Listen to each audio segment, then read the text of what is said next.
शतरा की तारीफ हम्द व सना किबरियाई बड़ाई उस रब्बुल आलमीन के लिए है जो हम सबका रब है. सामने काम आप सबके सामने सूरह बनी इसराइल आयत नंबर 81 की तिलावत की गई. इंशाअल्लाह ताला हम लोग इस पर गौर फिक्र फरमाएंगे.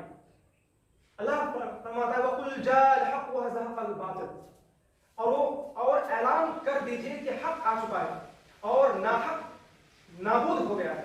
यकीनन बातिल था ही नाबूद होने वाला. ये अल्लाह के तरफ से एक खुला खुतबा है कि जब से ये कुरान नाजिल हुआ उसके बाद हक और बातिल इसमें फर्क हो गया है कि सच क्या है झूठ क्या है.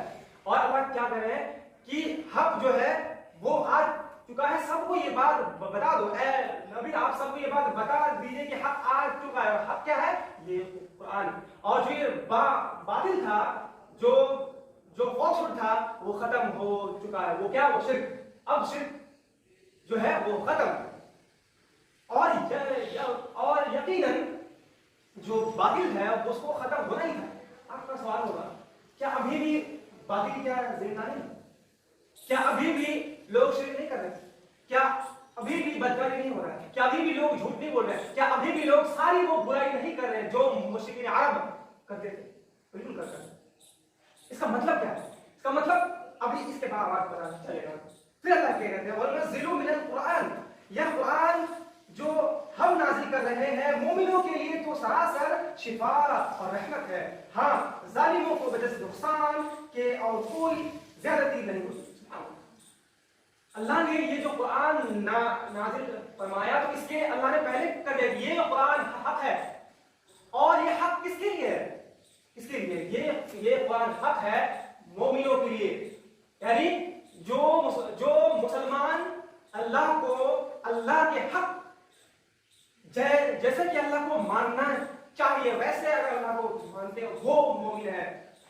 और यानी मोमिनों के लिए ये कुरान शिफा है. शिफा का मतलब होता है कि क्योर, यानी जब हमें अगर कोई बीमारी हो जाए तो हम डॉक्टर के पास जाते हैं, दवाई खाते हैं, उससे हम शिफा होते हैं, यानी मतलब हम क्योर होते हैं, हमारा बॉडी ठीक होता है। तो सेम वाइज जब इंसान का दिल में बुराई होता है, जब इंसान बहुत बहुत गुनाही में होता है, जब वो हर तरीके की गुनाह करता है, और गुनाह जब भी करता है वो डिप्रेशन में होता है, वो अपने आप को सेल्फ वर्थ कहता है कि हम तो बहुत गुनहगार हैं, हम तो अब इस गुनाह से निकल ही नहीं पाएंगे, हम तो कभी जन्नत ही नहीं जा पाएंगे, वो गुनाह के कारण नाउमीद रहता है। लेकिन अगर वो उस नाउमीदी को छोड़कर अगर अल्लाह से लौट जाए, अगर वो गुनाह को छोड़कर अल्लाह की तरफ जाए, और अगर वो कुरान की तरफ जाए, कौन जो भी नोटेड गुनाह कर रहा है और वो उसको किसी ने कुरान के बारे में बताया और वो बरसों से कुरान सुन रहा है, उसको कोई फर्क नहीं पड़ता, लेकिन एक दिन वो रील्स देखा आपने इंस्टाग्राम पे, एक आयत आता है, वो कौन सी आयत कि अल्लाह कहते हैं कि अगर मेरे बंदे, ए नबी, अगर मेरे बंदे आपसे पूछे तो आप उनसे कहिए कि मैं उनसे सबसे करीब हूँ, उनकी सारे गुनाहों को, सारे बातों को मैं सुनता हूँ। उसने सुना और उसके दिल में क्या आया हुआ कि अल्लाह तो हमसे बहुत करीब है, अल्लाह तो मेरी बातों को सुनने वाला है। तो एक रील देखे जो एक मिनट का था, उसको देख के उसका दिल में कुछ फील हुआ, उसके बाद वो कुरान को पढ़ना शुरू किया, उसके बारे में जानना शुरू किया। तब फर्क क्या हुआ, ये लोगों अब तो हम क्या बोले थे इस समय लोग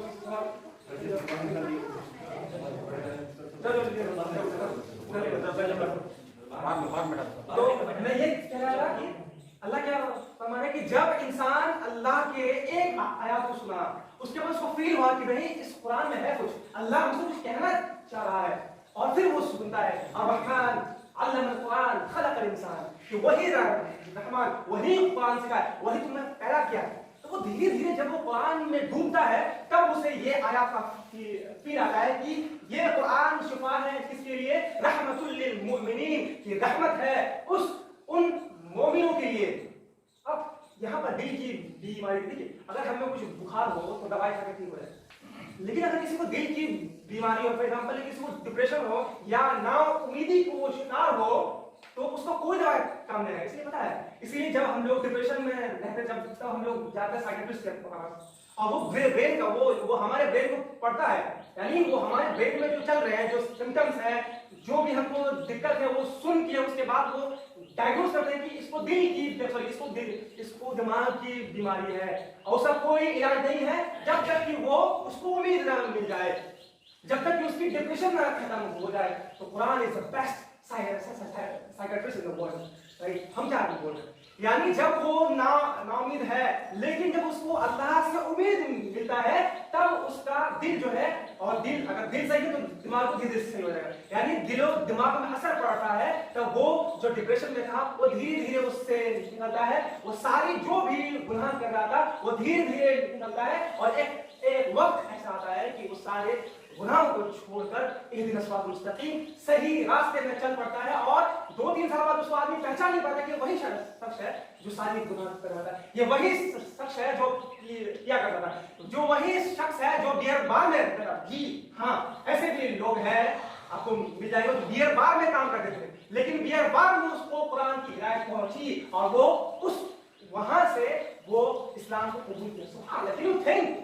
देखिए हम बार-बार ये कहते हैं, बार-बार 2-3 साल से आप सब सामने हो गए, हमें कुरान विरासत में मिला, और विरासत ज्यादा दिन तक नहीं रहती, जितने भी चीज है, लेकिन ये कुरान हर क़यामत तक हमें ट्रांसफर होगा, और अगर हम इसका केयर ना करें तो ये भी हमसे छीन जाएगा। कैसे हमसे छीन गया, छीन जाएगा, हमसे छीन गया। अल्लाह जब कह रहे हैं कि ये कुरान शिफा है सारे मोमिनों के लिए, तो क्या हम कभी डिप्रेस्ड हुए हैं तो क्या हम कुरान की तरफ आए, क्या हम नमाज की तरफ आए, क्या हमें कभी फील हुआ है कि भाई हम आज बहुत परेशान हैं, तो हम चलो आज कुरान की आयत पढ़ते हैं, चलो आज हम नमाज पढ़ते हैं। पता है हम क्या करते हैं, जब हम सैड होते हैं पता है हम क्या करते हैं, ये रियलिटी होता है, हेडफोन लगाते हैं, सैड सॉन्ग सुनते हैं।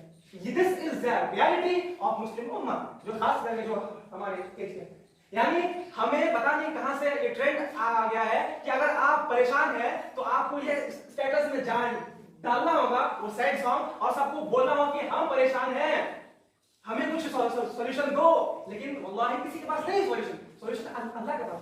तो हमें कभी कुरान की जरूरत पहुंची नहीं है। पता है हमें कब पहुंचती है? जब हमारे घर में कोई मरता है तब बोलता है कि चलो इसके लिए कुरान पढ़ो। जिसने कभी अपने हयात जिंदगी में कभी कुरान को हाथ नहीं लगाया उसके जनाजे पर कुरान पढ़ाया। आप आगे बताइए क्या उनको कुरान में पढ़ाया होगा? उसको तो नहीं। तो हम क्या कहते हैं कि कुरान जो ये शिफा है। और पता है बात, जब हमारा दिल अल्लाह पर उम्मीद लगा देता है कि मेरे साथ कोई भी बुराई हो जाए, कोई भी शर, कोई भी खैर, कोई भी अच्छा, कोई भी बुरा, कोई भी हमारे लाइफ में सिचुएशन आए, अल्लाह मुझे संभाल लेगा।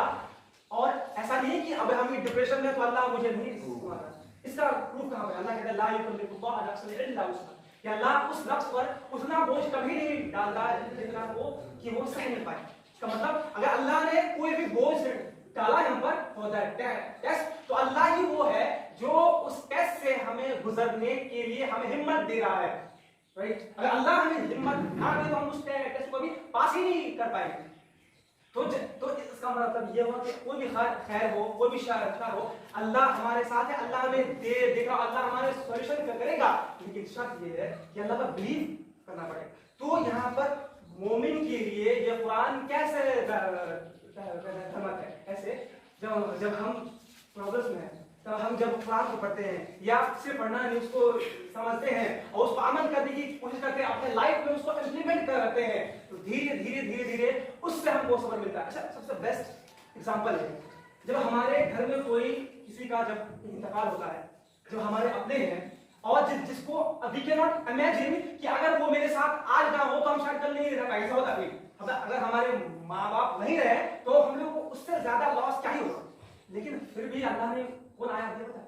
इन्ना लिल्लाहि व इन्ना इलैहि राजिऊन, कि बेशक या अल्लाह हम आपकी तरफ से ही, हम सब आपकी तरफ ही जाना है। इस सबर इस सिर्फ दुआ नहीं है, हम लोग कितना आसानी से कह रहे हैं, सिर्फ दुआ नहीं है। ये क्या है?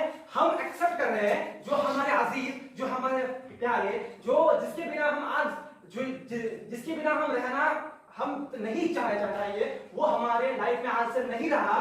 तो अल्लाह से हम अब बोल रहे हैं या अल्लाह जो मेरा अजीज था वो आपका ही था और वो आपकी तरफ चला गया और बेशक मैं भी एक दिन आपके तरफ जाऊंगा। इससे ज्यादा सब्र क्या ही हो सकता है? इससे ज्यादा उम्मीद क्या हो सकता है कि उसका बाप, उसका माँ, उसका बहन आज डेथ क्या हुई और वो अल्लाह से कह रहा है अल्लाह मैं सब्र कर रहा हूं। इससे ज्यादा सब्र क्या है? इसका मतलब ये हुआ कि इस्लाम जो है हर चीज का आप फुल पैकेज ऑफ, मतलब हर चीज का आपको हर चीज का सॉल्यूशन देगा। चाहे डिप्रेशन, चाहे वो मेरे पास लिस्ट नहीं है, चाहे साइंस कुछ भी करे। आजकल हम साइंस के बारे में बहुत कम बात करते हैं, क्योंकि किसी को इंटरेस्ट उस पर ज्यादा नहीं है। अभी पता है किसी में इंटरेस्ट है कि लोग अपने घर में हैं फिर भी उसको फील हो रहा है कि मेरे साथ कोई नहीं, कोई मेरे पास सुनने वाला नहीं है। यहाँ तक कि उसके मिलियंस ऑफ फॉलोअर है और लोग उसको वो बोलते हैं कि हाँ हमसे बात कर रहे हैं, लेकिन उसको किसी से बात करना नहीं, यानी वो डिप्रेशन में। और हाँ, अभी नया स्टैटिस्टिक्स ये कह रहा है कि पूरे ह्यूमन हिस्ट्री में इससे ज्यादा डिप्रेशन का मतलब रिपोर्ट है जैसे अभी है। यहाँ आते कि बच्चे जो कुछ दिन पहले हुए हैं, जो 5-10 साल के, वो बोलते हैं कि मेरे माँ बाप तो हमको समझते ही नहीं, मेरे भाई बहन को समझते ही नहीं, और वो डिप्रेशन में है, हमको मानना पड़ेगा। तो हमें वो उम्मीद कहाँ से आएगी जब हम बड़े ही इस कुरान से दूर हो जाएंगे? इसलिए अल्लाह कह रहे हैं कि मोमिनों के लिए ये रहमत है, जब हमारे दिल और दिमाग अल्लाह पर यकीन कर जाए तब ये कुरान हमारे लिए रहमत है, वरना ये कुरान हमारे जहर वरना फिर उसका उल्टा होगा, ये कुरान हमारे जहमत बन जाए। क्यों? देखिए अल्लाह कहते हैं कि हाँ, जालिमों को वजह नुकसान की और कोई ज्यादती नहीं होती। यानी जब जालिम लोग, जब जो लोग कुरान को इसलिए पढ़ते हैं या इसलिए समझते हैं या इसलिए जानने की कोशिश करते हैं जिसके दिल में टेढ़ है, तो अल्लाह कह रहे हैं कि वो कभी भी हिदायत याफ्ता नहीं होंगे, उसका दिल कभी भी सुकून नहीं होगा, वो कभी भी उसको शिफा रहमत नहीं मिली। क्यों? कि उसका दिल में टेढ़ है।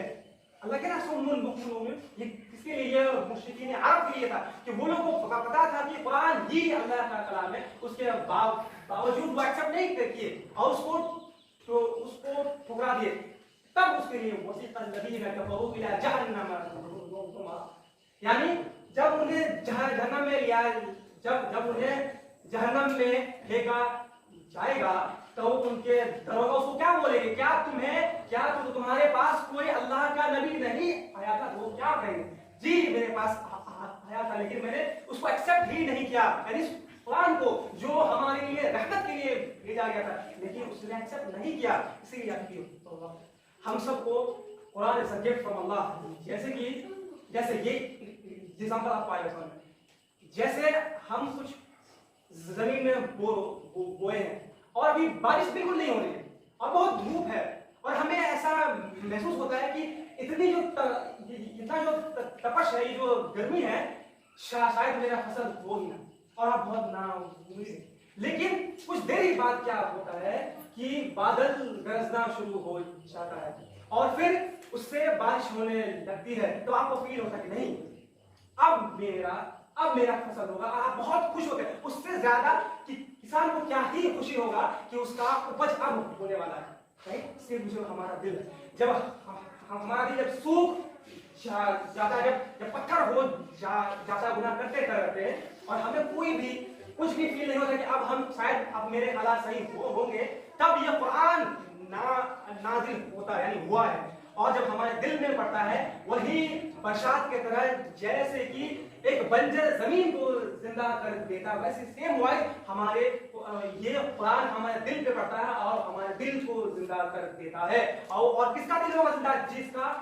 जिसका दिल हार्ड नहीं हुआ होगा, यानी बहुत सख्त नहीं हुआ होगा। सख्त बहुत ज्यादा हो गया, सख्त कब होगा कि जब हम इस कुरान की सच्चाई को एक्सेप्ट ना करते हैं। बस आखिर में अल्लाह से दुआ किया रब्बुल आलमीन हमें आशावादी बना, या अल्लाह हमारे गुनाहों को माफ फरमाए। इसके बाद जब मौका मिला तो इस पर और मजीद हम लोग इंशाअल्लाह बात करेंगे। अल्लाह से दुआ की या रब्बुल आलमीन हमें इस कुरान पर अमल करने की और उसको पढ़ने की तौफीक अता फरमाए।